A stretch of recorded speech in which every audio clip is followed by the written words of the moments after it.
Baik, bismillahirrahmanirrahim. Assalamualaikum warahmatullahi wabarakatuh. Saya Fahmi Diokla Firdausa dengan NIM 209.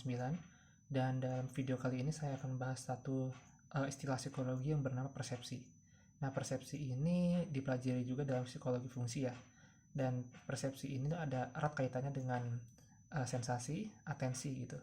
Jadi ketika kita mempelajari persepsi, tentunya kita akan menemukan sensasi dan atensi juga di dalamnya gitu ya, karena dapat didefinisikan gitu ya bahwa namanya persepsi itu adalah proses kognitif yang dimana manusia memberikan makna gitu atas stimulus yang masuk dalamnya gitu. Tentunya dalam stimulus-stimulus yang ada ini yang masuk ke manusia ini melewati panca inderanya gitu.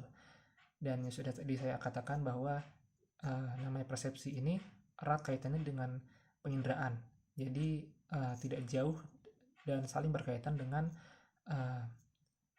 atensi dan juga sensasi gitu.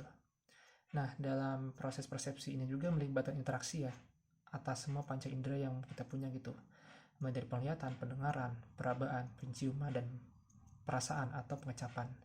Nah, proses kognitif ini menjadi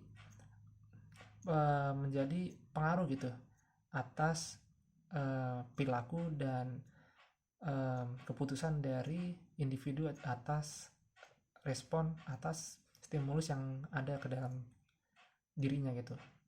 Nah, berikut yang saya akan jelaskan itu adalah apa aja sih gitu konsep-konsep penting atau proses-proses bagaimana si persepsi terbentuk atau terjadi. Nah, persepsi itu yang pertama itu yang terjadi adalah ketika stimulus datang, ketika stimulus memasuki panca indera kita melalui yang 5 tadi. Nah, itu akan diterima oleh panca indera kita dan itu yang dinamakan sensasi.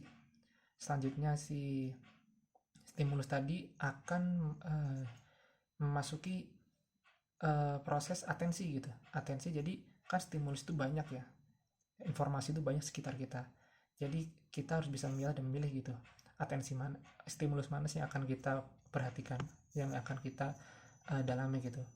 Nah, setelah itu akan ada interpretasi dari otak kita gitu, bagaimana kita tuh memaknakan diri ini tuh apa sih. Dan dalam proses pemaknaan ini setiap orang tentunya berbeda-beda gitu. Nah, dalam proses pemaknaan ini sudah terjadi persepsi gitu yang secara sebenarnya gitu. Nah, selanjutnya dalam proses persepsi ini kan dipengaruhi oleh banyak hal ya, salah satunya adalah pengalaman. Nah, untuk itu saya akan jelaskan lebih lanjut itu, makanya dalam proses persepsi ini tuh ada dua jenis.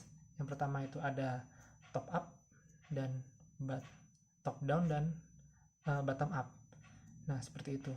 Nah, kalau untuk top down, untuk bottom up itu ketika stimulus datang pada otak kita akan memberikan pemaknaannya saja gitu.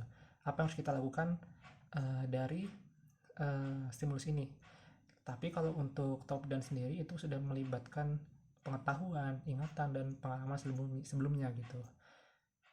Mungkin sekian yang bisa saya jelaskan. Terima kasih sudah mendengarkan. Wassalamualaikum warahmatullahi wabarakatuh.